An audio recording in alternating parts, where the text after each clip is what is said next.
Olá, meu amigo, minha amiga, estamos de volta com mais um Portal do José. Hoje para mais um encontro super especial em função das coisas todas que estão acontecendo aqui no nosso país e que merecem reflexões de todos nós que estamos o tempo todo discutindo e analisando a situação política, econômica e a realidade brasileira. Depois de tudo aquilo que a gente está vendo, nós podemos observar aqui um grande bombardeio de informações. Mas a gente não tem algumas análises críticas do porquê essa situação está acontecendo.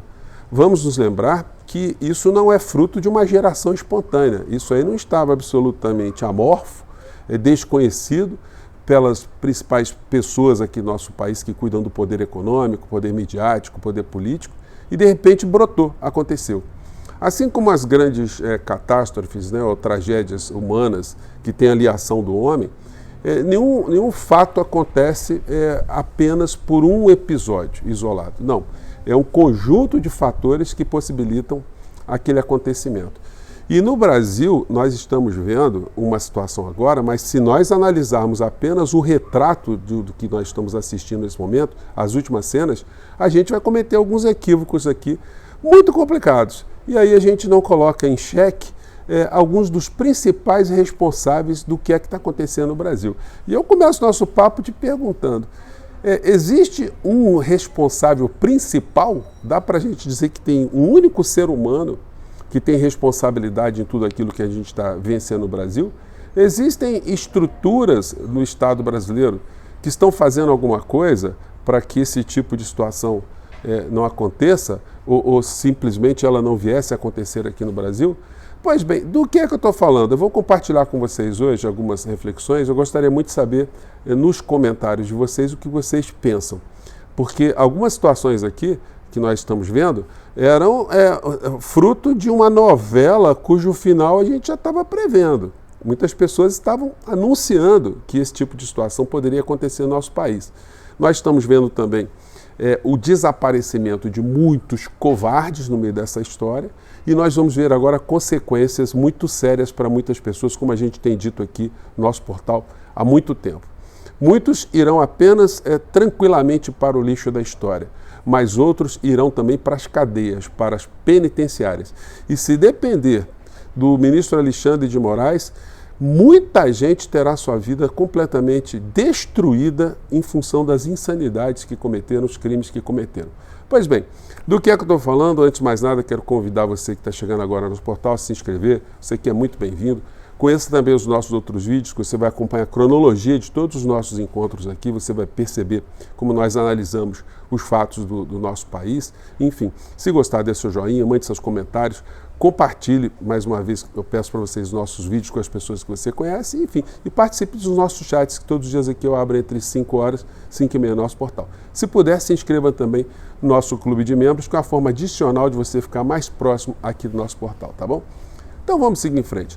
Gente, temos uma decisão muito importante do ministro Alexandre de Moraes, que foi tão atacado por essas pessoas todas que fizeram tantos tumultos no nosso país, mas como a gente tinha dito aqui, ele iria permanecer no Supremo Tribunal Federal depois que essas pessoas fossem atiradas para o lixo da história. E agora essas pessoas vão ter muitos problemas graves no Brasil.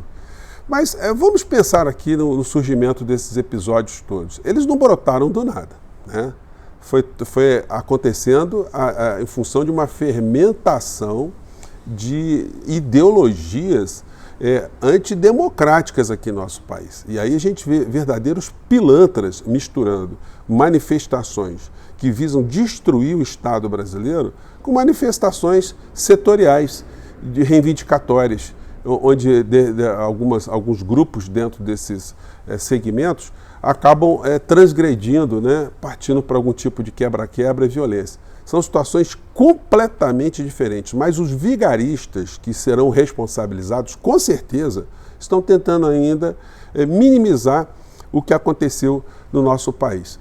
O presidente, aliás, o ex-presidente da República, como também era extremamente previsível, está absolutamente acovardado. Ele só se pronuncia depois que ele observa o que está acontecendo nas redes. O pronunciamento dele é de uma criatura absolutamente irresponsável, idiotizada, burra, apedêutica e, sobretudo, uma figura má, uma figura sem a menor índole de alguma coisa boa. Então não poderia surgir absolutamente nada daquela criatura, como eu tinha dito no nosso vídeo anterior, nosso encontro anterior, que eu disse, olha, a cada segundo que Bolsonaro fica sem se pronunciar, isso significa um estímulo a essa gente toda. Mas vamos voltar aqui um pouco à fita. Eu acompanhei, assim como muitos de vocês, todas as lives do Bolsonaro nos últimos 4 anos. E em todas as lives havia um discurso golpista, um discurso que se conflitava com o Estado Democrático de Direito, que confundia a cabeça das pessoas, que mentia para as pessoas. Isso somente nas questões de ataque à nossa democracia. Mas teve uma situação que foi tão grande do ponto de vista das causas e dos efeitos que acarretaram na sociedade brasileira, que deveriam ser enfrentados também desde lá de trás. Me refiro ao comportamento do ex-presidente em função da pandemia que aconteceu aqui no Brasil. Gente, em qualquer lugar do mundo, um criminoso que estivesse à frente de alguma coisa seria responsabilizado pelas estruturas do poder, judiciários, os ministérios públicos, e também reveladas essas situações para a população pelos grandes veículos de comunicação. O Bolsonaro não conseguiria germinar essa doença, essa intoxicação, essas redes sociais todas, que agora estão sendo banidas e os seus responsáveis serão também penalizados, criminalizados. Nada disso chegaria ao ponto que nós chegamos se houvesse um remédio lá atrás, se essa criatura tivesse sofrido impeachment pelos incontáveis crimes que cometeu contra o nosso país. Aí fica a interrogação, mas por que os crimes que ele cometeu, as desfaçatezas, as perversidades, não foram colocadas pelos grandes veículos de comunicação para ilustrar para a população, ou pelo menos para dar instrumentos às pessoas que estavam vendo o que estava acontecendo, para que elas argumentassem com as pessoas que não estavam vendo, porque sempre houve uma funcionalidade desse personagem à frente do nosso país. No momento que ele permanecia à frente do Brasil, na área econômica, o nosso povo era saqueado. E aí, gente, é a mentalidade da dominação escravocrata, né, que vai passando de geração em geração. Os senhores de engenho nunca tiveram preocupações com os escravos, que se dane os escravos. Se, enfim, desse algum prejuízo, eles se desfaziam dos escravos, matavam os escravos, enfim. Não tinha esse tipo de preocupação, a preocupação era funcional. Não havia nenhuma preocupação humana em educação, em dar algum tipo de estrutura para que um ser humano pudesse ver com algum mínimo de dignidade. E o mesmo tipo de pensamento está presente hoje, né, nos barões da grande mídia aqui no nosso país, nos barões que detêm o mercado financeiro, que detêm o controle de bancos, dos barões que se nutrem do dinheiro da dívida pública brasileira, a ciranda financeira. Essa gente não tem escrúpulo. Então, todos esses agentes, eles permitiram que esse personagem que figurou à frente do nosso país, desinformando, corrompendo, corroendo, né, intoxicando o povo brasileiro, uma parcela do povo brasileiro, ele permanecesse no poder. Como é que o senhor Augusto Aras nunca foi emparedado? Como é que a CPI, que quase não saiu também, porque vamos nos lembrar, né, o Ricardo Pacheco, o Rodrigo Pacheco, se dependesse dele, não teria CPI da pandemia. Como é que a gente pode conviver com essa insanidade aqui, não ter uma pessoa presa no final da história? Então, tudo isso foi servindo de pano de fundo para que as ideias intoxicadas, né, elas fossem se reproduzindo, nenhum tipo de oposição mais consistente, nenhum tipo de emparedamento desses criminosos que estiveram à frente do nosso poder, e nenhum tipo de contestação às falas que eram ditas todas as quintas-feiras, que apenas portais como o nosso aqui ficavam alertando, ficavam chamando a atenção. Então, gente, existe uma cumplicidade dos grandes veículos de comunicação.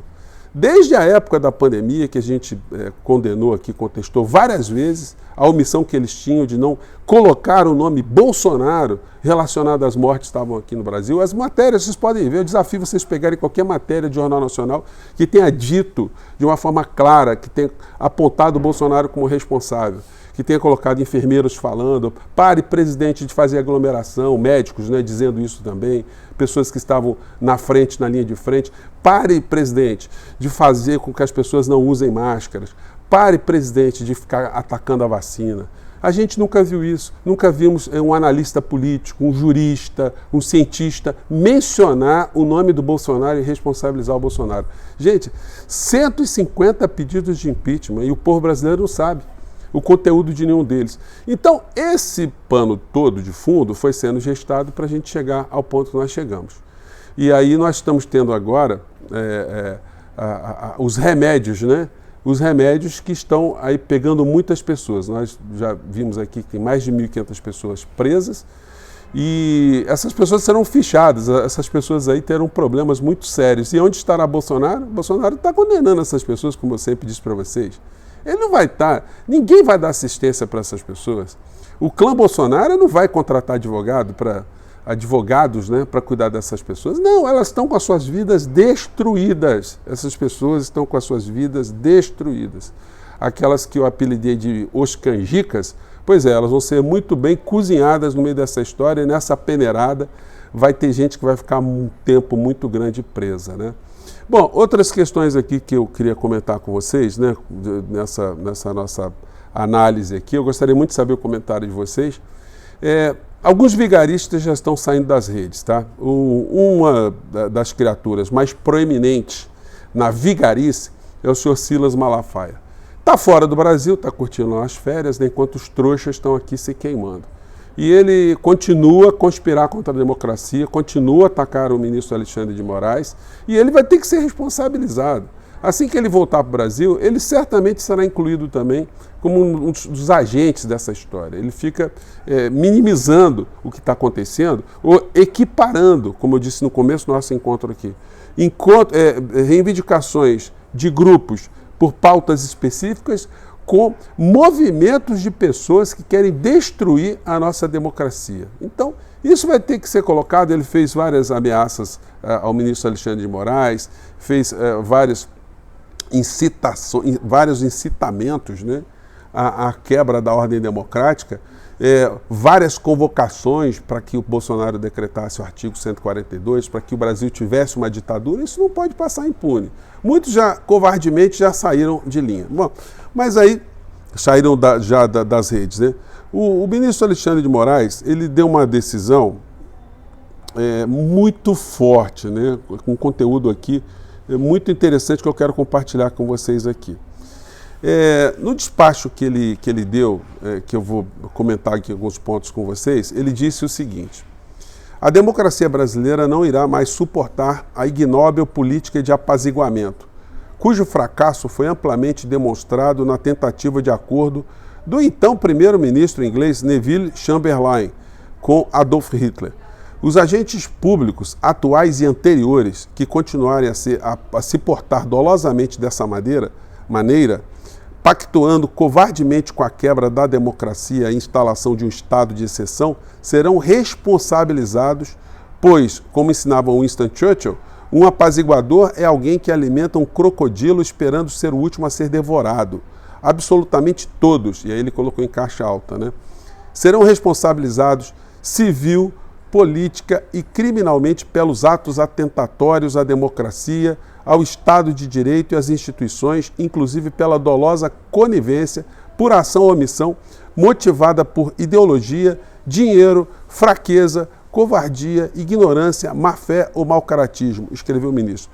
Então, não tem perdão, gente. O inocente, o útil, o trouxa que foi para esse tipo de manifestação, ou se envolveu nesse tipo de ação, será responsabilizado.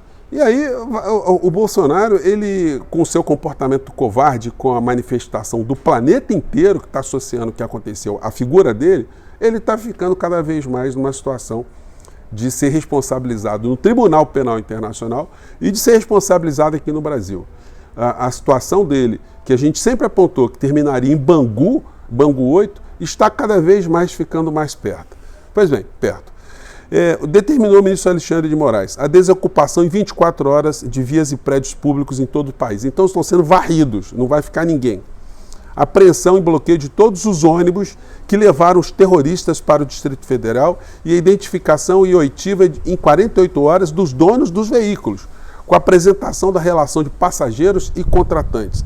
Proibição imediata de ingresso de ônibus e caminhões com manifestantes no Distrito Federal até 31 de janeiro. O reconhecimento facial dos terroristas que praticaram os atos do dia 8 de janeiro, junto com todos os hotéis e hospedarias do Distrito Federal, a lista e identificação de hóspedes que chegaram ao Distrito Federal a partir da última quinta-feira, bem como a filmagem do saguão lobby para a devida identificação de eventuais participantes em atos terroristas. A expedição de ofício para Facebook, TikTok e Twitter para que bloqueiem uma série de perfis e canais bolsonaristas que estão promovendo atos terroristas. Então, gente, o remédio está sendo praticado, mas a gente não pode esquecer as causas dessa situação toda. E aí eu gostaria muito de repisar, né, de falar disso sempre. Houve uma conivência dos grandes veículos de comunicação por dinheiro, por negócios, para que Paulo Guedes comandasse o assalto ao povo brasileiro e Bolsonaro distraísse a população com as suas insanidades para que a gente não percebesse como esse regime neo-escravocrata fez com que o Brasil voltasse a ser uma colônia explorada por todo tipo de vigarista nacional e transnacional. Mas a fila está andando, né? Mais tarde eu volto com vocês aí porque tem mais coisas para a gente analisar, tá bom? Mande seus comentários para cá. Um grande abraço, até mais tarde.